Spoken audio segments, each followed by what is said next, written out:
Setidaknya kamu pernah overthinking setelah melihat story IG temenmu yang sudah sukses, atau merasa tertekan karena ketidaksesuaian suatu hal dengan apa yang kamu harapkan, atau mungkin malah pernah berpikir akan mengakhiri hidupmu karena ketidakpastian hidup yang sedang kamu jalani. Kita sebagai manusia mestinya pernah mengalami hal-hal demikian.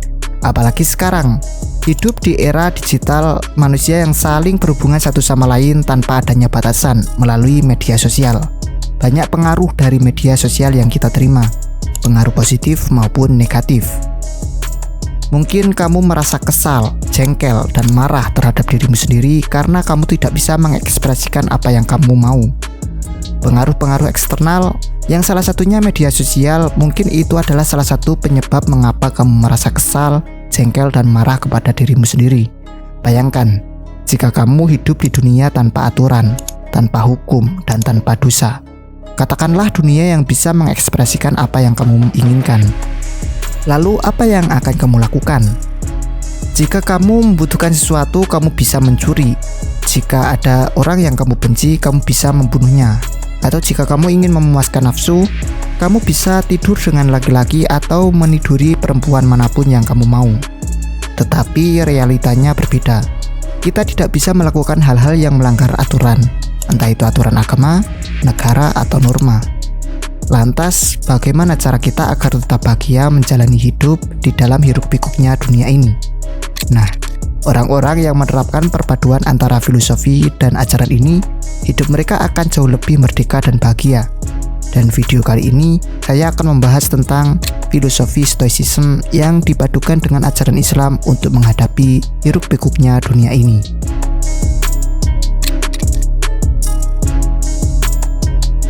Orang-orang stoik percaya bahwa emosi negatif yang menghancurkan manusia dihasilkan dari keputusan yang salah. Mereka juga percaya bahwa seorang yang memiliki kesempurnaan moral dan intelektual tidak akan pernah mengalami emosi-emosi yang merusak kebahagiaan. Seorang stoik akan kebal terhadap pengaruh eksternal yang berpotensi merusak kebahagiaan. Karena stoicism atau stoikisme adalah cara hidup yang menekankan dimensi internal manusia. Seorang stoik dapat hidup bahagia ketika ia tidak terpengaruh oleh hal-hal di luar dirinya. Di mata seorang stoik, sang ilahi adalah yang menata alam semesta ini dengan rasional. Senegatif apapun kejadian yang menimpa, seorang stoik akan melihat kejadian tersebut sebagai bagian dari tenunan indah ilahi. Ia akan menyesuaikan kodrat rasional dirinya sebagai manusia dengan hukum sebab akibat dari alam semesta. Seorang stoik hanya memikirkan dan peduli terhadap hal yang bisa ia kontrol dan tidak peduli dengan hal-hal yang tidak bisa ia kontrol. Mau itu gempa bumi, kecelakaan pesawat, atau pemikiran orang lain terhadap dirinya. Ia akan fokus terhadap hal-hal yang bisa ia kontrol. Bagaimana ia merespons hal-hal itu, bagaimana tindakan dia selanjutnya, dan lainnya. Seorang stoik mengerti bahwa keagungan datang dari kebijakan diri dan bukan suatu hal eksternal seperti kekayaan, gratifikasi seksual, bahkan kehidupan itu sendiri. Seorang stoik adalah orang yang bijak, yang melatih jiwanya, melatih pikirannya untuk tidak menjadi budak dari nafsu. Seorang stoik dapat mengontrol emosinya sendiri. Lalu apa kesamaan antara kedua ajaran ini, Islam dan Stoicism? Saat Islam datang di Arab kala itu, Arab masih di dalam belenggu peradaban gelap. Tetapi Islam mengajarkan ajarannya kepada penduduk Arab perlahan perlahan menuju ke arah peradaban yang lebih cerah. Islam datang dengan membawa ajaran-ajaran yang membentuk karakter manusia dengan cara memanusiakan manusia itu sendiri. Dalam ajarannya, Islam juga mengajak manusia untuk pasrah sepenuhnya dengan Sang Ilahi pencipta alam semesta. Ajaran ini sama sekali tidak berbeda dengan ajaran Stoicism yang sama-sama mengajak kita untuk melihat semua kejadian yang terjadi di luar kontrol kita adalah tenunan indah ilahi. Kedua ajaran ini sama-sama mengajarkan untuk tidak terjatuh dengan hal-hal dari eksternal. Islam mengajarkan kepada pemeluknya untuk memiliki sifat syukur dan qanaah dalam keadaan apapun. Syukur sendiri mendorong kita untuk melakukan kebajikan atau virtu, karena sifat syukur didasari oleh rasa terima kasih. Dan rasa terima kasih akan muncul ketika kita merasakan kebahagiaan. Sementara qanaah akan membantu kita untuk tidak melakukan hal-hal yang memaksa kita ke dalam perbuatan negatif. Rasa cukup yang kita miliki dalam keadaan apapun akan membentengi kita dari rasa kurang puas, rasa menderita dalam kemiskinan, atau bahkan rasa benci terhadap orang lain yang lebih daripada apa yang kita punya. Kedua ajaran ini juga sama-sama mengajarkan kita untuk mawas diri dengan mengasah jiwa, mengasah pikiran untuk tidak menjadi budak dari nafsu. Perintah ajaran Islam yang pertama adalah memerintahkan pemeluknya untuk membaca, mengerti, mengetahui. Di dalam wahyu pertama yang diturunkan kepada Nabi Muhammad, surat Al-Alaq ayat pertama menyebutkan Iqra, yang jika diterjemahkan dan ditafsirkan adalah bacalah, mengertilah, ketahuilah. Dari apa yang kita baca dan pelajari, kita akan mengerti, akan mengetahui suatu hal yang dapat kita jadikan pelajaran dalam kehidupan kita. Al-Quran juga mengandung banyak ayat-ayat yang memerintahkan kepada pemeluknya untuk selalu menganalisa, mengobservasi, dan mentelaah apa yang kita lihat di sekeliling kita, agar kita dapat merespons dengan baik apa yang terjadi di sekeliling kita.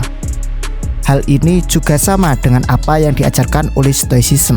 Stoicism mengajarkan kepada kita agar fokus dengan hal-hal yang bisa kita kontrol, seperti fokus terhadap respons kita terhadap suatu kejadian yang di luar kontrol kita. Respons yang bijak akan membuahkan tindakan yang bijak. Ibnu Athaillah menulis di dalam kitabnya Al-Hikam, jangan merasa aneh dengan terjadinya penderitaan-penderitaan selama kau masih hidup di dunia ini, karena dunia hanya akan menampakkan apa yang mesti ditampakkan. Atau Al-Ghazali dalam kitabnya Ihya Ulumuddin, terperdaya merupakan sebab yang paling nyata dari kebinasaan. Keduanya berbanding lurus dengan prinsip-prinsip Stoicism.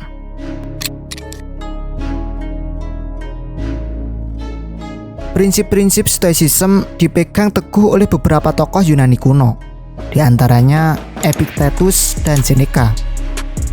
Dan pada masa Romawi kuno, Marcus Aurelius memegang penuh prinsip-prinsip filosofi ini. Marcus Aurelius termasuk salah satu dari 5 kaisar baik yang ditulis oleh Niccolo Machiavelli dalam bukunya The Discourses on Levi. Dia bisa dibilang satu-satunya yang mencapai standar dari Plato mengenai The Philosopher King. Marcus Aurelius naik tahta pada tahun 161 Masehi dan meninggal tahun 180 Masehi. Bisa dibilang ia merupakan yang terbaik dari para Romawi, yang paling mulia dari para Romawi. Sementara Harun ar-Rasyid merupakan khalifah kelima dalam dinasti Abbasiyah. Harun ar-Rasyid naik sebagai khalifah pada tahun 786 Masehi dan meninggal pada tahun 809 Masehi. Ia merupakan sosok yang sangat disegani dan dihormati, tidak hanya oleh rakyatnya, namun juga oleh para pemuka negara-negara lain. Sebagai khalifah, Harun ar-Rasyid memegang teguh nilai-nilai ajaran Islam. Ia dikenal sebagai pemimpin yang adil dan memperhatikan kesejahteraan rakyatnya. Pada masa kepemimpinannya, Baitul Mal bertugas untuk mencukupi kebutuhan pokok para penduduk, termasuk untuk mencukupi kebutuhan makan dan minum, serta pakaian musim panas dan musim dingin bagi para narapidana. Keduanya, Marcus Aurelius dan Harun ar-Rasyid, adalah pemimpin yang sama-sama memegang teguh prinsipnya masing-masing. Marcus Aurelius dengan prinsip-prinsip Stoicism-nya dan Harun ar-Rasyid dengan prinsip-prinsip Islamnya. Marcus Aurelius dan Harun ar-Rasyid, keduanya adalah seorang pemimpin. Mereka memiliki beberapa kesamaan dalam pemikiran, tentu saja, karena mereka memegang prinsip-prinsip yang hampir sama. Inilah pemikiran Marcus Aurelius dan Harun ar-Rasyid. Kejahatan yang dilakukan orang lain hanya akan menyakitimu jika kamu melakukan kejahatan sebagai balasan. Jika kamu menerima perbuatan jahat dari orang lain, apakah kamu akan membalas mereka dengan kejahatan? Apakah kamu akan marah dengan mereka? Apakah kamu akan memperdulikan perbuatan mereka? Atau kamu akan diam saja?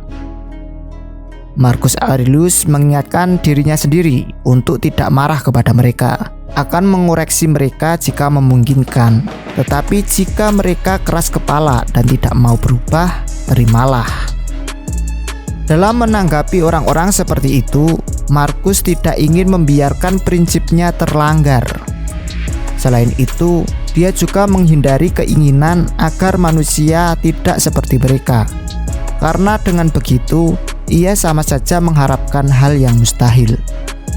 Ketika mereka berbuat jahat, kita sama sekali tidak memiliki kontrol terhadap apa yang mereka perbuat.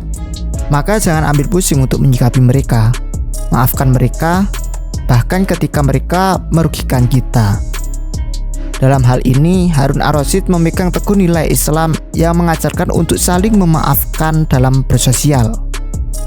Walaupun Harun ar-Rasyid adalah seorang khalifah, jika memang ia menerima perbuatan jahat secara pribadi, ia tidak akan menggunakan kekuasaannya untuk membela dirinya. Ia lebih memilih untuk menasihati mereka yang berbuat jahat, lalu memaafkannya. Orang yang memegang prinsip ini akan lebih fokus terhadap dirinya daripada perbuatan orang lain terhadap dirinya. Penerimaan ini akan membuat kelapangan dada selapang-lapangnya. Ketenaran dan keinginan tidak layak dikejar.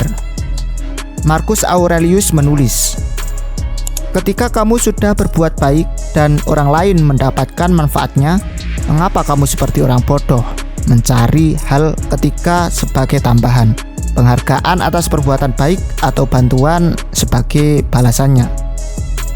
Kita tidak perlu peduli dengan apa yang orang lain pikirkan tentang kita. Marcus Aurelius melihat perbuatan baik adalah sebagai pekerjaan yang wajar bagi manusia. Jadi mengapa kamu butuh ucapan terima kasih atau pengakuan karena telah melakukan hal yang benar? Itu tugas kamu. Mengapa kamu perlu terkenal? Apakah karena kamu berbakat? Atau karena kamu brilian? Atau karena kamu sukses? Hal-hal ini juga merupakan bagian dari pekerjaan.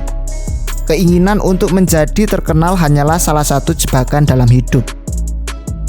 Ada banyak keinginan lain yang semuanya berpotensi membawa kita untuk bertindak tidak bermoral. Harun ar-Rasyid adalah khalifah yang masyhur, tapi ia tidak mempedulikan kemasyhurannya. Ia memilih untuk berfokus kepada apa yang telah menjadi tugasnya.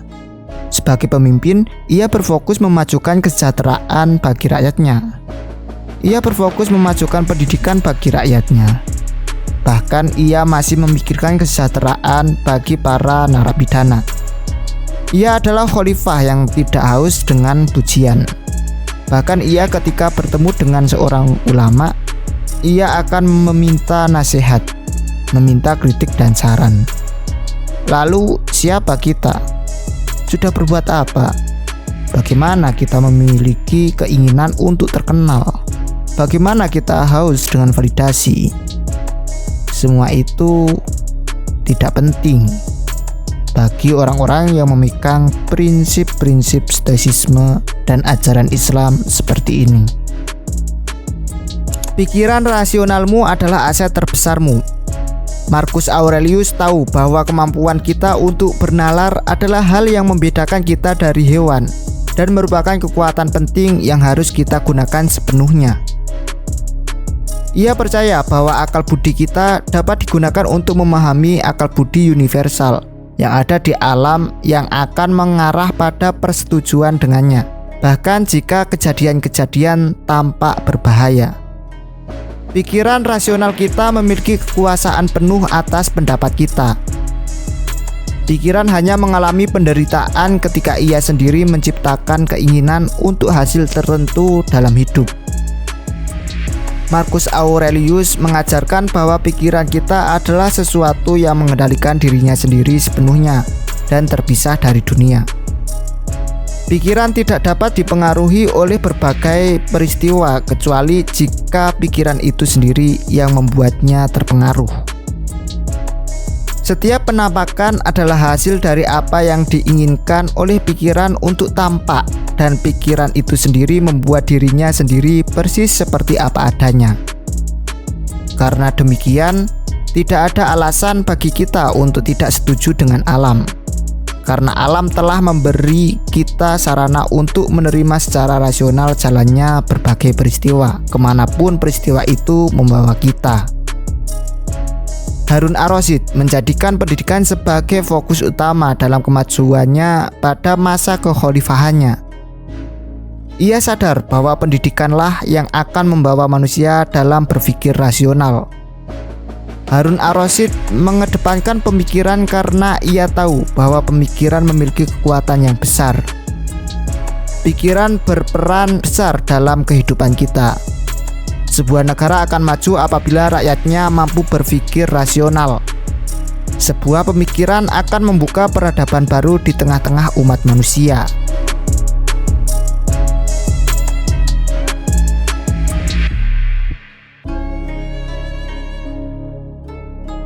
Kita dapat memetik beberapa pelajaran dari konten kali ini, yaitu yang pertama, bahwa pikiran kita memiliki kekuatan yang besar. Kita dapat memilih bagaimana kita memandang suatu kejadian, dan kita selalu dapat memilih untuk bersikap baik. Jika kita berlatih, kita dapat langsung menghapus kesan buruk dari pikiran kita. Kita sepenuhnya mengendalikan pikiran dan tindakan kita. Ingatlah dua kutipan berikut. Kamu memiliki kekuatan atas pikiranmu, bukan kejadian di luar. Sadarilah hal ini, dan kamu akan menemukan kekuatan. Hambatan untuk bertindak akan mendorong tindakan. Apa yang menghalangi akan menjadi jalan. Pesan yang kedua, orang-orang akan selalu melakukan hal-hal yang buruk, atau setidaknya tidak menyenangkan, dan kita hanya bertanggung jawab atas kebaikan kita sendiri. Kita dapat memilih untuk menjadi baik, bahkan ketika kita dikelilingi oleh orang-orang yang salah. Ketika orang lain menyakiti kita, kita dapat bereaksi dengan kebaikan, menasehati mereka tentang kesalahan mereka jika memungkinkan. Tetapi tidak apa-apa jika mereka mengabaikan nasihat ini. Ketika orang lain membuat kita marah, kita harus segera mempertimbangkan sudut pandang mereka, mengingat bahwa kita memiliki kesalahan kita sendiri, dan menanggapi dengan positif dan acuh tak acuh terhadap segala hal yang dianggap merugikan kita. Pelajaran yang ketiga, kefanaan kita dan singkatnya hidup. Kita akan segera digantikan, dan kita tidak boleh menyia-nyiakan hidup kita dengan bersedih. Kita harus fokus berbuat baik kepada orang lain dengan waktu yang tersisa yang tidak dapat diperkirakan untuk kita jalani. Untuk menjadikan ini bagian dari hidup kita, kita harus merenungkan secara teratur fakta bahwa kita akan mati. Hal ini dapat menghasilkan beberapa pemahaman terdalam yang tersedia bagi manusia. Oleh karena itu, kematian harus dihadapi tidak peduli betapa tidak menyenangkannya hal itu untuk dipikirkan. Kita harus merenungkan semua orang yang telah ada sebelum kita. Apa yang tersisa dari mereka sekarang, dan apa yang akan tersisa dari kita nanti. Oke, mungkin ini yang bisa saya sampaikan di video kali ini. Semoga menghibur dan tentunya bermanfaat. Jangan lupa like, komen, serta share video ini. Dan jangan lupa subscribe channel ini agar tidak ketinggalan video-video yang akan datang. Saya Andri pamit undur diri. Assalamualaikum. See you in the next video. Bye-bye.